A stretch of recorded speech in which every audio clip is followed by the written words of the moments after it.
Welcome to this very special edition of the KJ Masterclass Live, the show which ensures that you profit from your time spent here with experts, either through their industry insights, information, or simply learning from them. And today we have Britton Williams, wealth advisor, and we'll be talking to him about how one can have a good quality of life, high quality of life in retirement. Welcome to the show, Britton. So great to be here, AJ. Thank you. Thank you. And it's nice to have you on the show. So, firstly, just to understand from you, you focus specifically on the pre-retirees over the age of 50. Right. Why did you specifically decide to go for this particular section of people? Yeah, so over 50, it tends to be a critical time in a person's life. You're entering the end of that second chapter of one's life. In the first chapter, you're learning what you want to do. You go through school, you find what your career path is, you get married, maybe you have kids, perhaps you excel in your career. You have to fund their college, you have to, or they're after high school, whatever they want to do in life, you're there for their children until they're 18, 20, 22 years old. And then you get into your 30s and you're high earners, you're in your 40s, you're starting to enjoy life. And then all of a sudden you wake up, you're 50 years old, you've saved some money into your 401k, your employer has helped you put some money away. Maybe you've got some other savings and inheritance, and the next path ahead of you is retirement. It's in the distance, but you don't know how to get there, and there's a lot of moving parts. And so what I've experienced with clients, and I've got some stories to share, but they come to us with a sense of urgency and concern about whether they will be okay. And the good news is they still have time. And they haven't made a bunch of mistakes, perhaps, because when you get into your 60s, you have these pressures in the US to maybe take Social Security, and you can take it at different times. Maybe you have a pension. You can have different options around that, pension income. Maybe you take the lump sums. You have all these different decisions to make that set yourself up for the next third chapter of your life, hopefully and well into your 90s. But you're no longer potentially working. And so there's a lot of unknowns. We have a lot set forth for us in the early part of our lives, the different options, different career paths. But when it comes to retirement, we're kind of we're on our own of what we've built to that point. And so there's a lot of mistakes that can be made in that pivotal moment.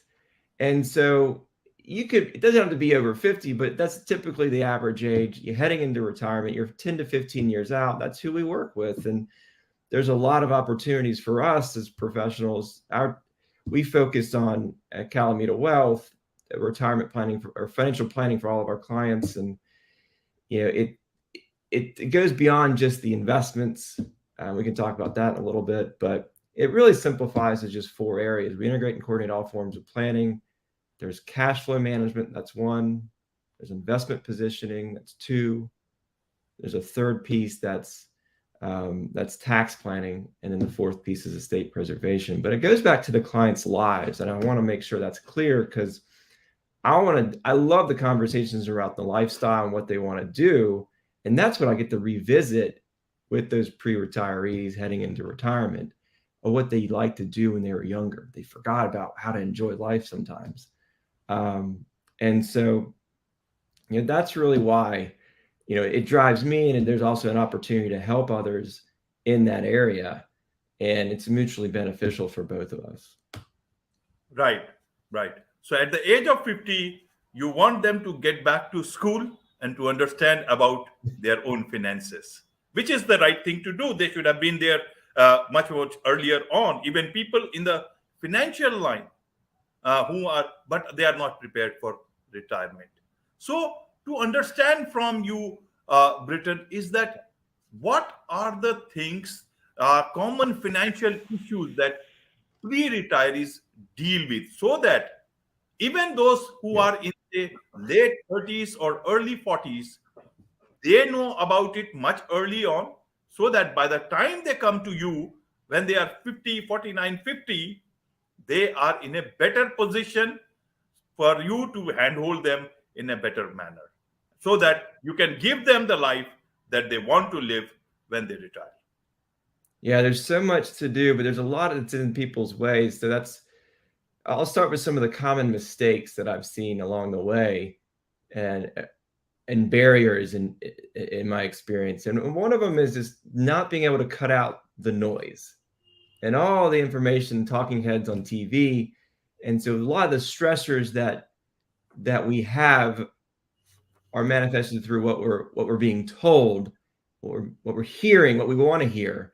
And so our biases are confirmed and so forth. So anyways, that's one of the things that challenges that I see is are they really stressed out about the investments or what's going on in their financial lives, or is it what they're being fed on the internet, on TV, social media, and so forth?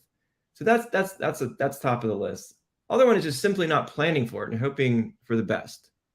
We get into these rhythms of life and set it and forget it, and we forget that there's a need to put together a plan and also update it periodically to make sure the assumptions that we're using, life shows up. That's really what's dictating where we're heading. And so oftentimes, I'll run into a lot of people who like to do it themselves, and that's fine. Do it, and works for a long time up until the point where you have to make some really tough decisions and coordinate everything along the way. So I would suggest definitely saving towards retirement, 10 to 15% of your what you're making, but making sure that you're willing to talk with somebody and you're open to suggestions from a financial professional that fits your needs, because there's different people in this industry, and it's important to pair up with somebody that you're going to get along with. Now, when it comes to Social Security, there's different options with that. And the earliest you can take in the US is 62 years old, and there's different times to do that. So you want to run that by a professional, just because there's so many different variables. And not to get into the weeds and the technical difficulties, but also some tax planning strategies. Those are some mistakes that I've seen people ignore early in retirement, because you're making money and you're going from a high earner, a high tax bracket, and then all of a sudden you drop. And so there's opportunities on both ends of that spectrum to take advantage of them, to be aware of. Things not to do before retirement, things to do once you're in retirement to take advantage of what you're now into a lower tax bracket. One of them being is they're called Roth conversions, and that's converting your pre-tax savings into tax-free income. And that's going to be more beneficial to do when you're in a lower tax bracket. And so I'll do an analysis to see what the impact is of that, because typically we want to see where your tax bracket is into retirement. If it's going to increase, but it's lower on the front end, there's some opportunities in the first few years, and that window is pretty short. Another thing is to refinance their house, and they take out a 30-year mortgage. So it's common to be roped in, especially when rates were very low up until this year, to refinance your house over the past few years, past couple especially. And lenders are very good at selling you on that 30-year mortgage, which isn't going to be beneficial if you're 50 years old, because we lose sight of the point of paying this debt off prior to retirement. That debt becomes a big cost, even when it's a mortgage. And understanding the philosophy differences of it being good debt, but my experience is there are two big expenses in retirement for retirees, and that's debt and taxes. And if you can start to lower those two, that would provide you more to spend on your lifestyle and the lives that you haven't really visited in a long time, because you'll be on a more fixed income. You're not going to be on this accelerated growth earning power that you have while you're working. So that's another piece of it with the mortgage.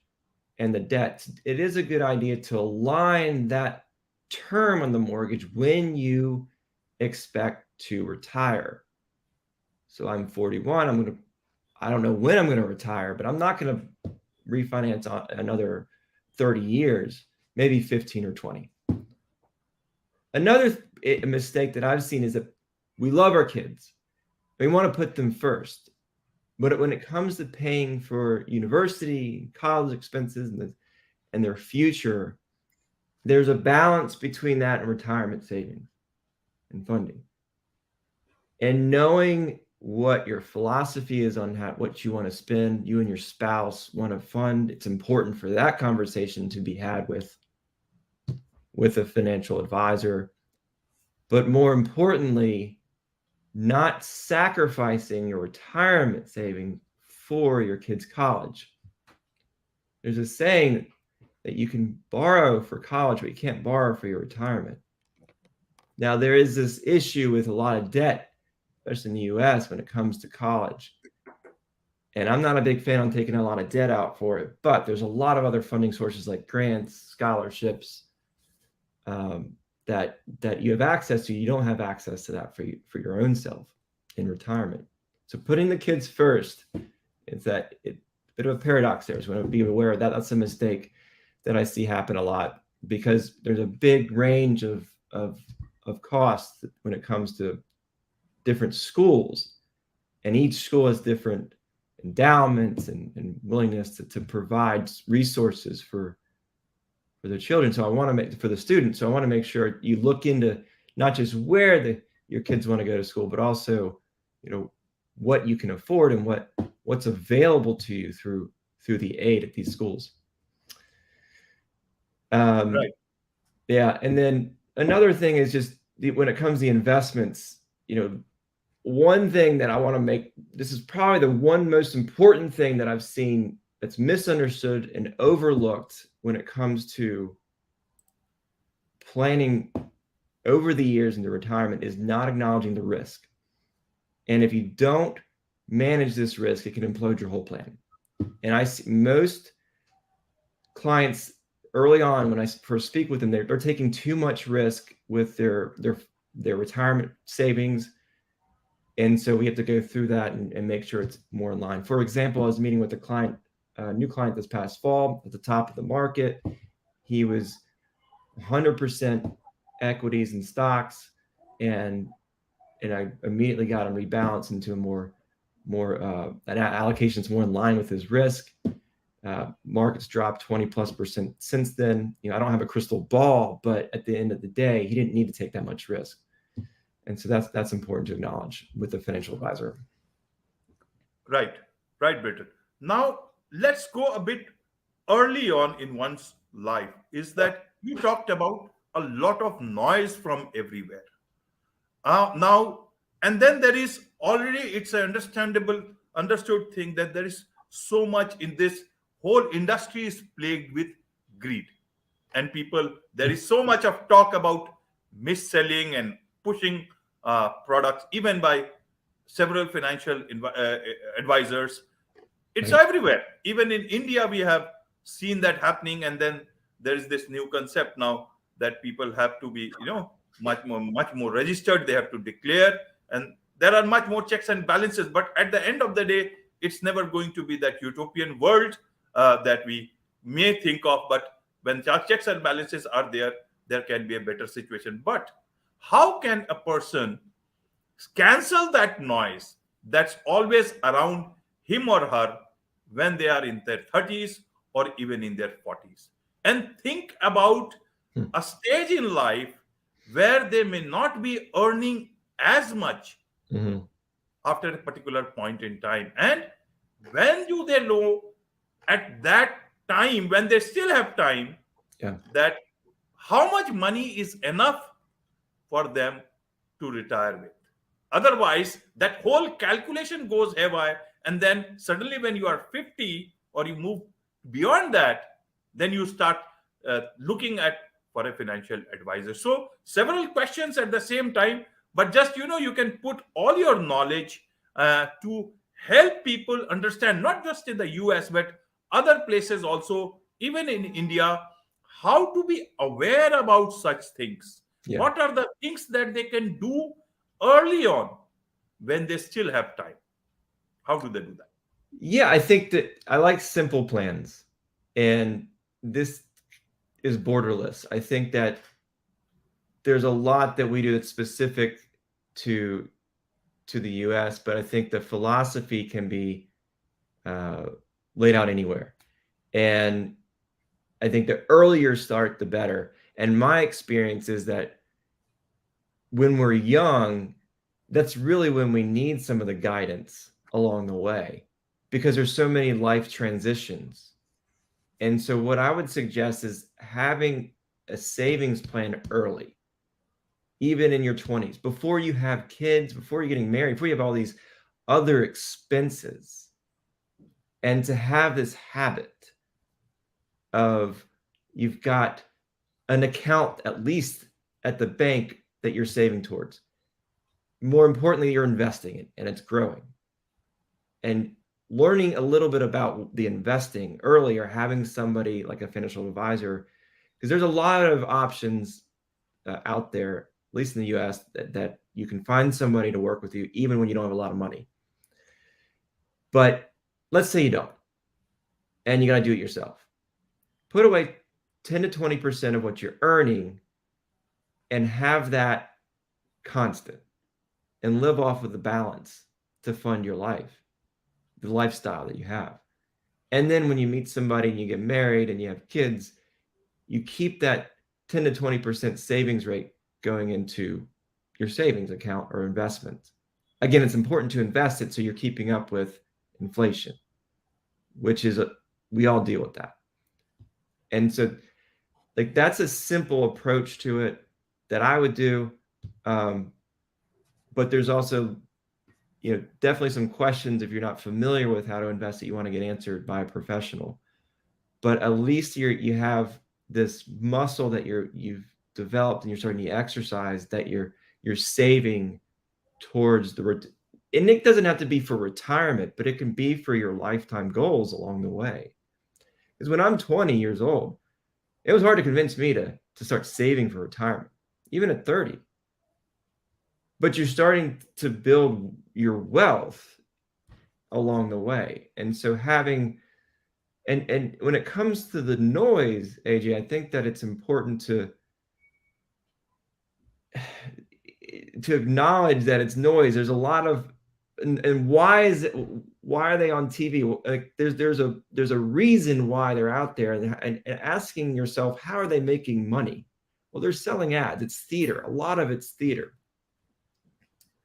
And I'm not going to name any names, but it's at the end of the day, our eyeballs are buying it. So so there is a lot of information out there, and we can get sucked down into it. And so just to find a trusted source is good, to anchor yourself to that plan. And that's going to be like a financial advisor to help you along the way. Even a little bit of advice would help. You don't need to meet with them all the time, but him or her will be able to help you, guide you along the way. And I think the openness to that is important. A lot of people want to do it themselves. They think they know how to do it. And then greed sets in. I think you mentioned a really good point. There's two emotions that control the markets, stock markets. It's really greed and fear. Okay. And we saw that play out this past couple of years. Last year, we saw the climactic push of greed, and now we see the fear set in this year, at least in the US. And I think that it's important to be aware that we can really get hypnotized by that and sucked in. So it's important to stick with your plan and not get too greedy what you're investing in. But as far as like what you're saving for, I mean, I don't like to always use the word retirement, especially with younger folks. So it's important to just having a habit of saving and investing early on is important. And then also, meeting with a financial advisor. Right. Now let's look at things from the retiree perspective. Okay. You talk about financial concerns of retirees, especially 4 biggest financial concerns that they have. If you talk about it now, perhaps the younger people, by the time they come to that stage, they would have taken care of these concerns earlier on. So that's why I asked, trying to put the not so old and the young together, so that when they make that transition or that journey towards that phase of life, whether you call it retirement or to achieve life goals, as life expectancy is going up, then they would save themselves from those concerns when they actually come down to that particular stage. Yeah, I think that integrating and coordinating those areas that I mentioned early on, and I'll list them again. The first one is cash flow management. Okay. And I'll go through each one real briefly. And that's just really how much money you need now and later. That's your spending. That's how much you're making from your job and how much you're spending on expenses. And so managing that cash flow is important. In other words, you can take on a lot of debt, for example, and leverage yourself to the point where you don't have any more money left. So it's important to have a balance there with the cash flow. The second piece is the investments. We just talked about that, and making sure that you have your risk managed in those investments. And then the third one is tax planning and making sure you're aware of not just how you're filing your taxes, but what opportunities you can take to when it comes to taxes. And the fourth one rather, is everything you own. So it's the estate preservation and preserving it along the way. And in the US, you want to have insurance to protect that. And we're a fee-only independent advisor, and we don't make money on these commissions on insurance products, but we want to make sure you get the right amount. So it's important for you to acknowledge how much you need for life insurance and other forms of insurance, and making sure you have a will to make sure that your assets pass to people, your friends and family that you want. And so the coordination of those areas is where you have somebody who's a fiduciary who's working for you in your best interest at some point in time in your life. But even before that, you at least know that there are 4 areas. Any decision that impacts you financially will fit somewhere in those 4 financial quadrants. Right. And so when you get to the retirement phase, you have that awareness, and you've got this plan somewhat intact. So the earlier you start, the better. And a lot of times, a lot of these decisions won't come up until later on, but at the same time, you have all these, life is in charge. So things are out of your control every day. And it's important to not just stick with one plan and not pivot. So it's important to be open to change. Right. And along with all these suggestions, where does your compass approach fit in? That wealth management approach that you have developed with people. Yeah, that's a great, glad you asked, AJ. So the financial compass is something that we came up with through our experience with working with clients.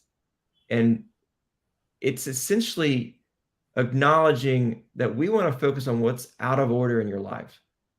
And so there's really 3 different sections to this compass. There's restoring order, there's financial peace, and then lifestyle objectives. And so when I go into a meeting with somebody, especially if I don't know a lot about their story, we all have things that keep us up at night. And a lot of times that goes back to our finances, but we may not be aware of that. And there might be a financial solution to that. And so these barriers that we have in our way, we can't sleep at night, our minds are racing for whatever reason.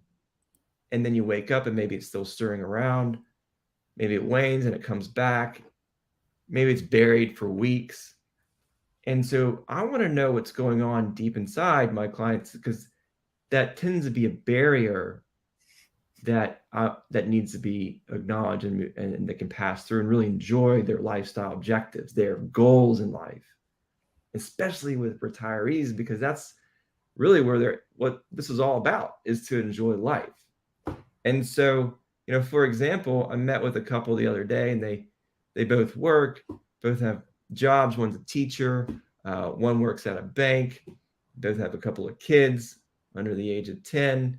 They both have retirement savings, and so they've got a really good path ahead of them to get to retirement. But they don't always have the opportunity to talk because she travels, he teaches, and they're raising kids, and so but because they have kids, like, that's something that is different for everybody when it comes to paying for their college and funding it. And so we were talking about college planning and the wife's feelings and having to pay for their child's college. She didn't have to pay for her college, but the husband had to work through college. So now financially, I could say, you should do this, but I want to acknowledge their philosophies, and their situation may be different from another client's. So financial planning is more of an art form in this example. And that is a very sensitive topic when it comes to paying for a children's college, at least my experience. And so knowing so I knew that nothing was going to be resolved on this call, but there could be something we could walk away from it on common ground. But first, I need to respect both of their views. And so in the US, there's an account called a 529 plan that you can save towards. It has tax benefits to it. And then there's a balance of saving also towards what's called a taxable account, which is an individual account or joint account that they can start savings towards. And so while we were talking in this meeting, the husband sent me a text message and said, let's move on from this topic because they're not on the same page. This was a virtual meeting, so we weren't in person. And so I knew to quickly bring it in for a landing. But my point is that something was out of order here, and we would need to have another conversation about it too. But something's in their way when it comes to college planning for them. But let's end on what we can all do today, and that was to just start saving some amount per month towards this goal, and then going towards, that's an example if you have kids, but we all have anxieties and stressors in the world that impact us and keep us up at night. And so I'm trying to have those conversations with my clients and addressing it through those 4 financial quadrants of, is there a solution? Now, I don't have a solution for everything. I mean, we all have things that come up all of a sudden in our lives. I have a lot of clients who are taking care of their older parents, and long-term care expenses in the US is very, very high, but it's not just a financial burden, but it's an emotional one as well. And so it's a new unexpected event that may come up, that all of a sudden they have to spend a large percentage of their time caring for their parents, away from their jobs, away from their kids. And so that's something that it's important for me to acknowledge that ahead of time, because I know they're heading that potentially direction at some point in their life, but sometimes it's all of a sudden. And so bringing it back to the lifestyle objectives, that third area is broken down by essentially financial goals.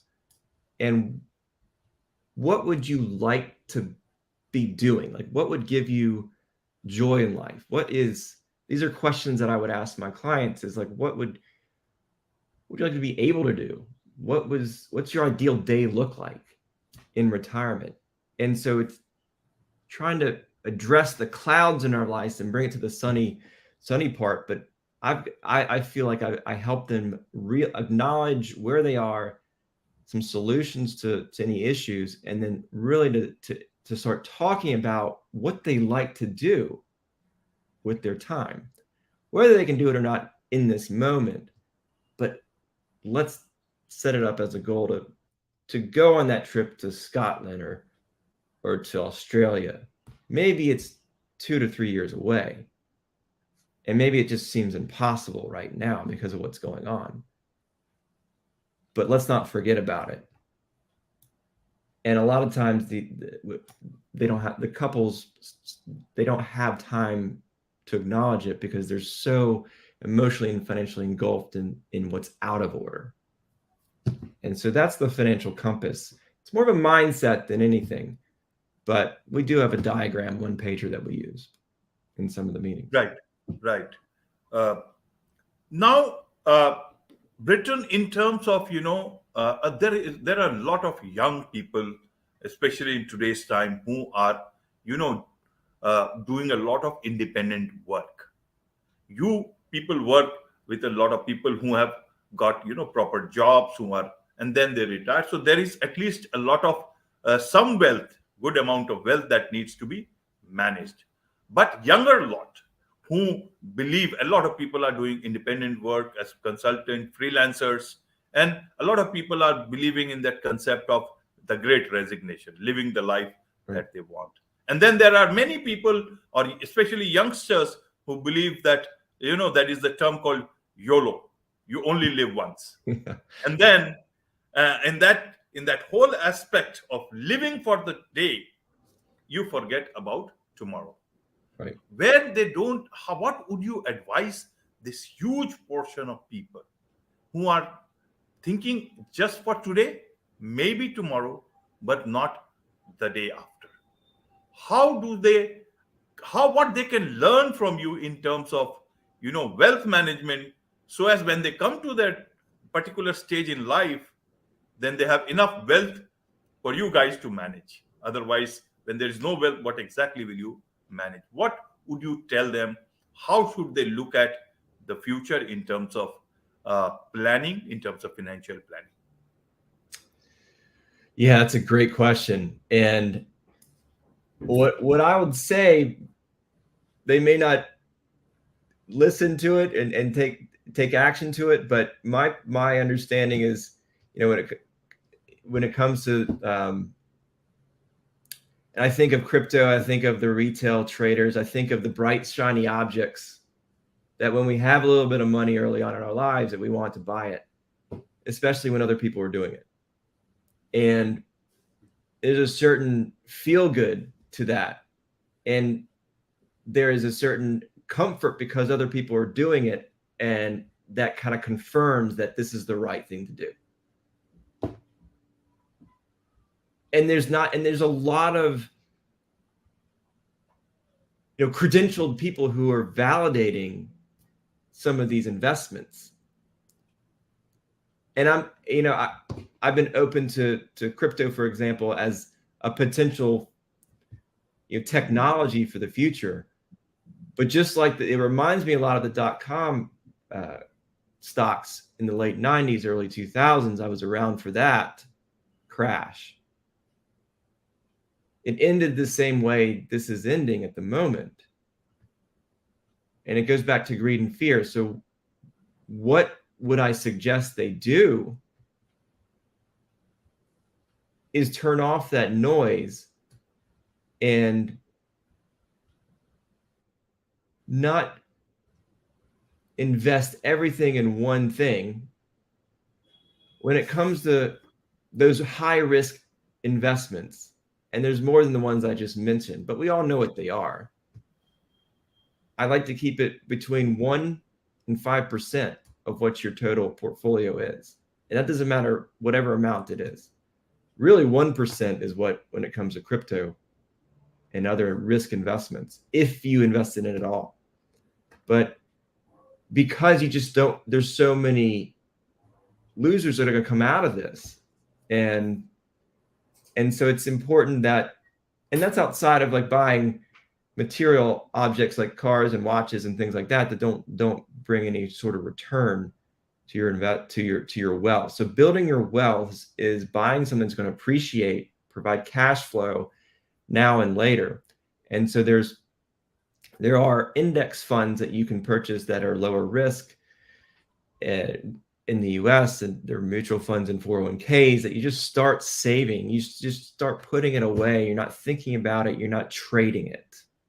You're investing it for the long term. And if you start young and you just let it go, it's boring. It is, compared to the excitement of of when it comes to those big volatile moves, but that's going to build your wealth over the long term. And I think that, Buffett said it best, Warren Buffett, that people don't get rich because they don't have the patience to get rich, to build wealth. It just takes time. And so the noise, we all have to figure out a way to cancel that out. But we have current events that are proving that it was just a lot of noise that's been going on. And when it comes to unregulated investments, I would stay away from them. Because even those who are running these companies could not know what really is going on.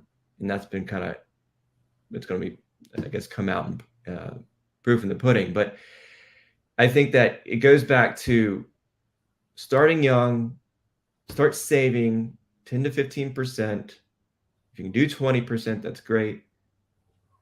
But I think you got to meet with somebody who's an advisor to give you some objective advice along the way, because I don't know your personal situation. And so this isn't financial advice here, but it's just, some suggestions that I've seen that's worked, but really want to acknowledge that risk. And that's what we're talking about here is living in the moment. By all means, enjoy that moment and, take some risks along the way. But the money that we put into some of these risky assets, we have to be prepared to lose.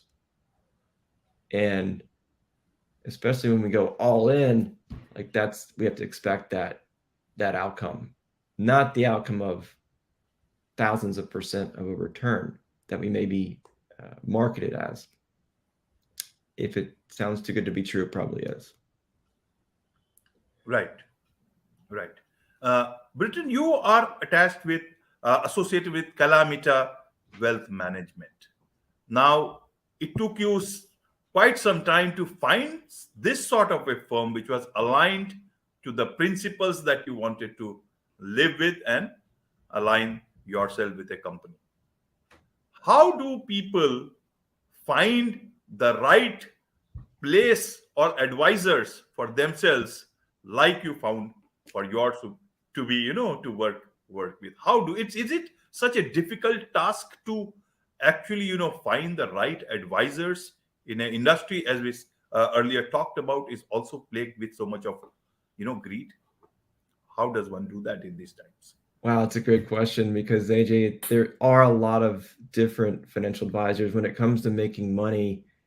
Like, we all want to make money. I'm just human when it comes to that. So you want to know how your financial advisor is making money. I think that's important to know, because there's a lot of different sources of revenue in this industry alone, like all industries.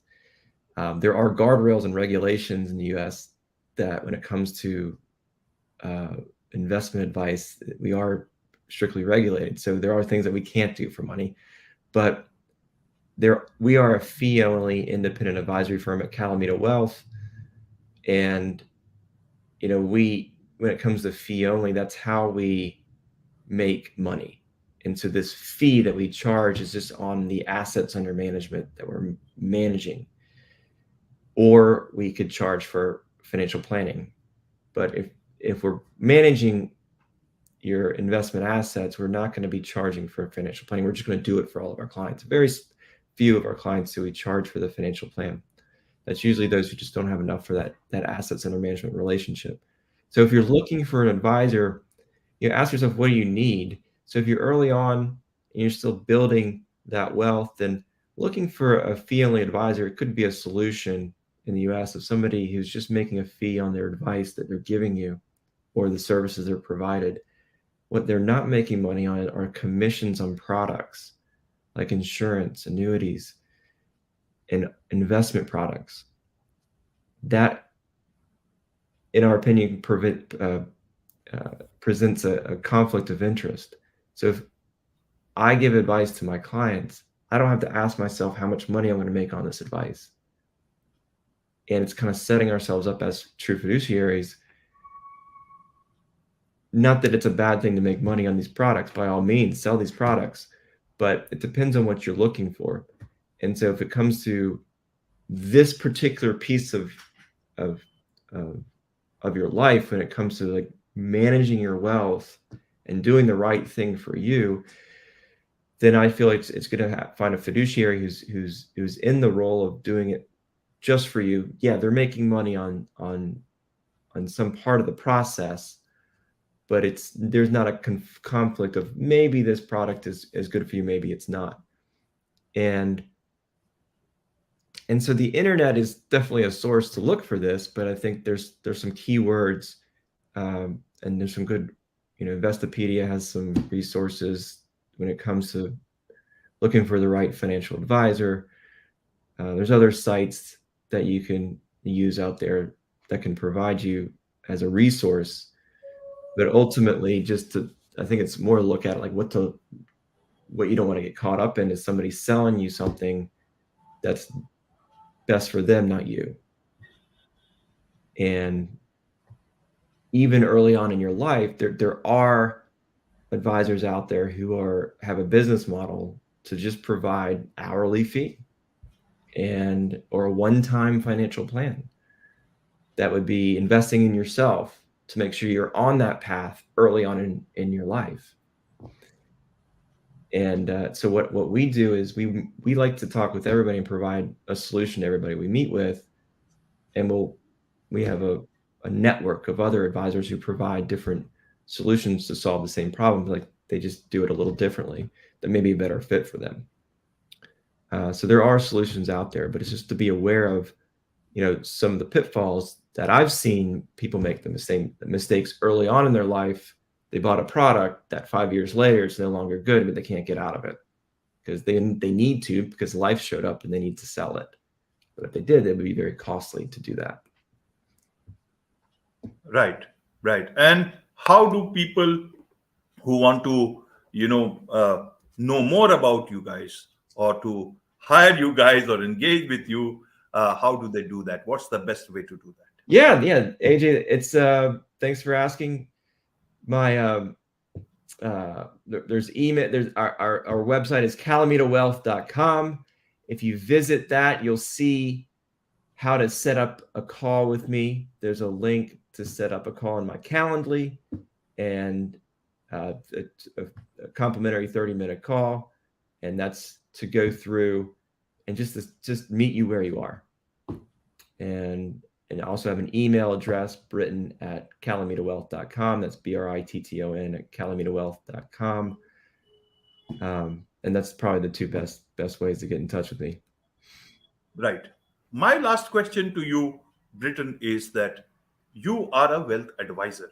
Yeah. And so much of, money matters must be on your head all the time about clients, how to give them the best advice, how to lead them the best to your ability at the stage when they are actually so much of, looking at you, dependent in a way on your advice, because that will determine that future. So how do you manage to, do you always think about money, wealth, or is it also you have your eyes on, goals of life? How do you manage that part for yourself? Or is it that you believe just that money is everything and wealth is everything, and that is, as long as you have money, you won't have a problem? Or is it that there is something beyond that? How do you manage these two parts of your one life in the best manner possible? Because there is so much in the head at the same time. It's a beautiful question. It reminds me of some of the questions I ask my clients of what gives them joy in life. What's your ideal look like? The ideal day look like? What are 3 things that make up that ideal day? And I have an example of a client. She's not married and she's got plenty of money that was saved up. She retired somewhat early, and she moved towards the beach, and she lives off of her Social Security and pension income, and she doesn't spend any of her money from her investments. And I asked her that question, like, what makes up, like, just name 3 things that we'll call her Sally. Just name 3 things, Sally, that you want to do today in retirement. Because I was trying to get her to spend some of her money, because she just wouldn't do it, because she feels like maybe it's going to run out, but she had plenty. And her day would start out with getting up early and watching the sunrise with a cup of coffee. The second thing would be she would take a long walk with their dog. And she would end her day. She would also go on a picnic in the middle of that, but she would end her day, being of service to somebody else, like going to a homeless kitchen, or she had some involvement with her church, and that would give her fulfillment, and that would make up her ideal day. And so I say that story, I share that story is because it's important to revisit what really makes us happy, and it's not money. In fact, my experience personally and with others, when we strip down to, you can say the word nothing, but really that's where happiness is being happy in the moment and in the present. And that might be, moving to the mountains or the beach and taking on a new hobby. And those experiences and those activities that you're doing with your life, that gives us joy. And having the money, the wealth part of it, the financial wealth, taken care of and managed properly, and so you can sleep well at night is important. And so our clients can enjoy those moments, and so we all can experience life, continue to into retirement. That has nothing to do with money. And so that's what that question reminds me of, is going back to the basics of what made us happy as kids, and what were the hobbies, like inspired by whether it was parents or coaches or teams or sports that we played on, whether it's cricket or football or basketball. Maybe we go back and coach a little league or something like that. And so that's wealth. That's really true wealth when it comes to that. And I can't manage that. That's up to others, up to my clients to experience it, but I can help guide them in that direction. So yeah, thanks for the question, AJ. This has been great. This has been really, really great. I enjoyed it. On this note, it's a wrap on this very special edition of the KJ Masterclass Live. Thank you so much indeed. Thank you.